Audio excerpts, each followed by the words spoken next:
그 돈을 받는 방식이 연합처럼 직접적으로 수금하는 방식은 안 되고 뒤에서 광고비 주면서 은근슬쩍 협찬하는 거는 되고, 이 차이로 구분지어서 안 된다는 거지.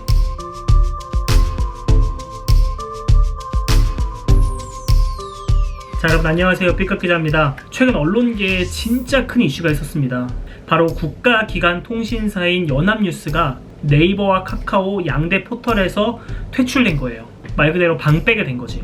일반 독자들이 보시기에는 연합뉴스는 신문지를 발행하는 언론사도 아니어서 연합뉴스 TV의 관계사, 대형 인터넷 언론사 요 정도로 생각하실 수 있는데, 사실 언론계 종사자들에 있어서 연합뉴스는 정말 막강한 포지션을 차지하고 있거든요. 제가 생각하기에 조중동, KBS, MBC, SBS 이런 대형 신문사, 방송사보다 연합뉴스의 영향력이 전 더 크다고 봐요. 왜 그러냐면 연합뉴스가 통신사기 때문이거든요. 각각의 신문사, 방송사가 국내외 방방곳곳에 기자들을 다 보낼 수가 없잖아. 근데 통신사들은 아무래도 많은 인력을 차지하고 있거든요. 그러다 보니까 국내외 사건, 사고 현장에다가 기자들을 보낼 좀 여력이 많아. 각 지역에서 벌어지는 사건, 사고들을 통신사 기자들이 빨리빨리 기사를 쓰고 사진을 찍어서 송고를 하는 거예요. 그러면 통신사와 제휴 계약을 맺은 개별 언론사들이 통신사가 쓴 기사, 그리고 통신사가 찍은 사진들을 받아서 후속 취재를 한 다음에 신문지면에 반영하고 방송 기사를 쓰는 거예요. 그러니까 말 그대로 언론계에 있어서 도매상의 역할을 하는 거죠. 그러다 보니까 연합뉴스만 쳐다보고 있는 매체들도 정말 많아요. 가령 전두환이 죽었어. 내가 전두환 최측근이랑 진짜 친해. 전두환이 죽었다는 걸 가장 먼저 파악했어. 그래서 전두환이 죽었다고 기사를 작성해서 올렸는데, 기사를 컨펌해줘야 될 내 윗사람들이 야, 이거 진짜 큰 이슈인데, 전두환 죽은 거 진짜 큰 이슈인데 왜 연합에서 안 나와? 이거 오보 아니야? 연합에서 나올 때까지 기다렸다가 쓰자. 약간 이런 경우들이 정말 많거든요. 말 그대로 연합만 바라보고 있는, 연합이 언제 쓸지만 기다리고 있는 매체들이 정말 많다는 거죠.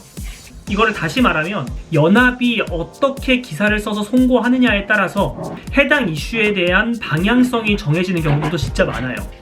말 그대로 대가리 중에 대가리, 언론사에게 있어서 언론사의 역할을 하는 게 연합뉴스의 포지션이에요. 그런 연합뉴스가, 언론계 1티어인 연합뉴스가 포털에서 쫓겨나게 된 정말 초유의 사태인 거죠. 자, 그러면 연합뉴스가 어떤 죄를 지어서 포털에서 퇴출됐느냐? 이유는 크게 세 가지입니다. 먼저는 기사형 광고를 돈 받고 쓴 거예요. 내용은 광고인데 기사의 형태를 띠고 있는 거지. 이거를 전문용어로 애드버토리얼이라고 하는데, 홍보 대행사가 기사형 광고를 언론사에게 제공을 하면 언론사는 그거를 기사 형태로 송고를 해주고 돈을 받는 거예요. 건 바이 건으로 받았는지, 한 건 써줄 때마다 10만원 이렇게 받았는지, 아니면 100건 써주면서 1000만원 이렇게 뭉태기로 받았는지는 모르지만 아무튼 직접적으로 애드버토리얼을 써주면서 돈을 받은 거예요. 그 문제가 첫 번째 문제고요. 두 번째는 이런 기사형 광고를 일반 기사란에 송고한 거예요. 포털 규칙상 기사형 광고는 일반 기사가 아니라 보도자료라는 탭에 올려야 됩니다. 그게 포털의 규칙이야. 근데 아무래도 보도자료 탭에 올라오는 거는 광고성 기사가 많다 보니까 포털에서 노출이 잘 안 돼. 검색에서 후순위로 밀리는 거지. 그래서 연합뉴스가 은근슬쩍 이 기사형 광고를 보도자료 탭이 아니라 일반 기사란에 송출을 한 거예요. 이게 두 번째 잘못입니다. 그리고 세 번째는 기사형 광고를 쓴 사람이 기자가 아니라는 거예요. 저도 보도자료를 기사화하지만 저는 우리 회사 정식 기자잖아요. 근데 연합에서 기사형 광고를 쓴 사람은 연합 소속의 기자가 아니라 사무직 직원이 썼습니다. 그 사람이 제보자인 거예요. 기사형 광고를 어떻게 쓰는지 대충 설명을 해준 다음에 주기적으로 기사형 광고를 포털에다가 올리도록 지시를 한 거지. 이게 세 번째 잘못입니다. 이 정도가 연합뉴스가 이번에서 포털에 퇴출되게 된 이유인데, 이렇게만 보면은 연합뉴스가 진짜 죽일 놈 같고 나쁜 놈 같아. 근데 한편으로는 또 따져봐야 될 문제도 있어요. 이 세 가지 죄목을 좀 하나씩 뜯어보면서 설명을 드릴게요. 먼저 첫 번째는 기사형 광고를 돈 받고 써준 부분이에요. 홍보 대행사가 기업의 홍보 보도자료를 작성해서 언론사에게 전달하면 연합이 그거를 건당 얼마씩 받고 기사화해 준 거야. 솔직히 이건 잘못됐죠. 연합이 잘했다는 얘기가 절대 아닙니다. 근데 생각해봐야 할 지점이 있습니다. 사실 보도자료를 기사화하지 않는 기자는 사실상 없어요. 저도 씁니다. 자, 제가 지금 보여드린 요 자료 있잖아요. 요게 에드버토리얼 자료입니다. 홍보 대행사가 작성한 다음 언론사가 돈 받고 기사화해주는 기사형 광고예요. 자, 여기 내용을 보면은 어떤 건설업체와 관련한 건데 홍보적인 내용이 가득합니다. 뭐 신흥 강자로 발돋움했다, 뭐 하겠다, 뭐 잘하겠다, 우리 돈 잘 벌겠다, 이런 얘기가 적혀 있어요. 제가 또 하나 살펴볼 자료가 있습니다. 어떤 건설사에서 보낸 분양 보도자료예요. 홍보 대행사가 작성한 게 아니라 건설사 홍보팀에서 만들어서 언론사에게 제공한 보도자료예요. 이것도 마찬가지로 홍보적인 내용이 가득해요. 앞서서 보여드린 홍보 대행사가 발행한 이 에드버토리얼 자료나 현대건설이 발행한 이 보도자료나 둘 다 홍보적인 내용이 가득한 보도자료예요.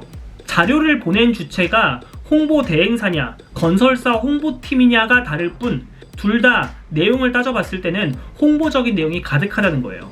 그리고 이 자료는요, 국토교통부에서 보낸 보도자료입니다. 이것도 마찬가지예요.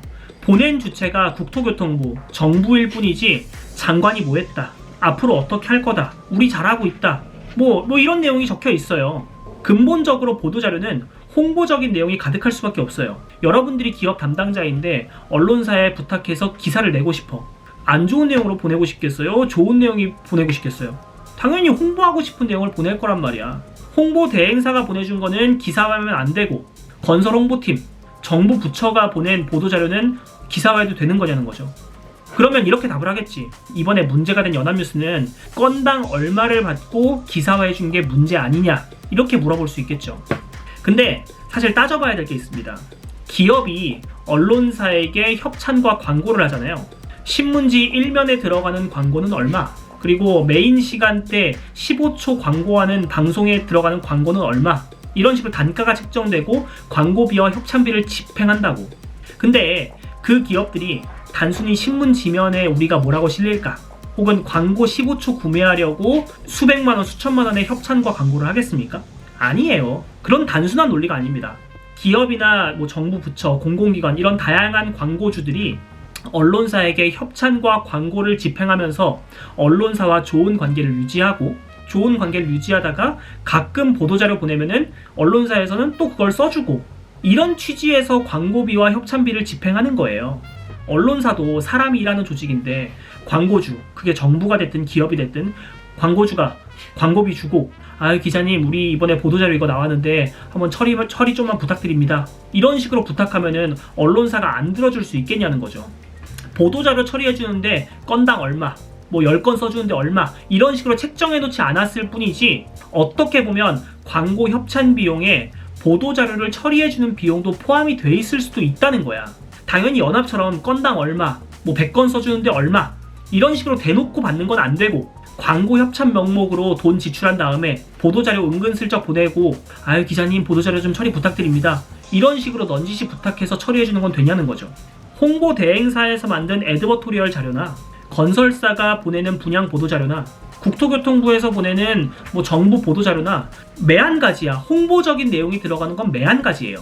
그 돈을 받는 방식이 연합처럼 직접적으로 수금하는 방식은 안 되고, 뒤에서 광고비 주면서 은근슬쩍 협찬하는 거는 되고, 이 차이로 구분지어서 안 된다는 거지. 이렇게 돈을 받는 방식의 문제라면 그건 언론사의 수금 방식, 사업 방식의 문제지 엄밀하게 말해서 포털이 관여할 수 있는 부분은 아니라는 거예요. 자, 그리고 연합의 두 번째 잘못, 기사형 광고를 보도자료 탭이 아닌 일반 기사란에 송고한 문제예요. 사실 포털에서 가장 문제 삼을 수 있는 부분이 이 지점이에요. 포털에 기사 송고 규칙이 있는데 이걸 어겼다는 겁니다. 근데 이 문제도 앞에 문제와 다 있어요. 돈을 받고 쓴 에드버토리얼, 기사형 광고는 보도자료 탭에 올려야 된대요. 근데 앞서 말씀드린 것처럼 보도자료와 에드버토리얼 자료의 구분이 명확치 않아요. 직접 돈 받고 쓰는 거는 보도자료 탭에, 돈 받지 않고 쓰는 거는 일반 기사란에 써도 된다고 하는 건데, 언론사가 돈을 받았는지 받지 않았는지는 제보자가 있지 않는 이상 알기가 어려워요. 솔직히 말해서 연합도 졸라 억울할 거야. 직접 돈 받고 쓴 에드버토리얼이나 은근슬쩍 협찬비 받는 기업 보도자료나 거기서 거기야. 솔직히 내용 자체로만 봤을 때는 거기서 거기야. 근데 문제는 연합은 그 기사형 광고를 쓴 내부 고발자가 나와서 걸린 거니까 솔직히 말해서 억울한 측면도 있을 거예요. 뭐 잘했다는 건 절대 아닙니다.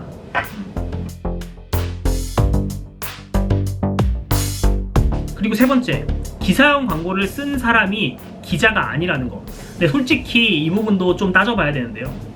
만약 기사형 광고를 쓴 그 사무직 직원한테 기자 명함을 파줬다면 문제가 되지 않았을까요? 요즘 보면은 3개월, 6개월짜리 인턴 기자 뽑아가지고 속보성 기사 쓰게 하고 광고성 보도자료 처리하게 하고 이런 것들 얼마나 많아, 언론사들 보면은. 만약 그 사무직 직원에게 인턴 기자라는 명함 파줬으면은 그 사람은 면죄부가 주어지는 걸까요? 기자가 분양 홍보자료 써주는 거는 돼. 인턴 기자가 속보성 기사, 광고성 기사 써주는 건 돼. 사무직 직원이 에드버토리얼 써주는 건 안 돼. 이게 명확할 수가 없다는 거예요. 기자라는 직업은 라이센스가 없습니다. 기자라는 자격증이 없어.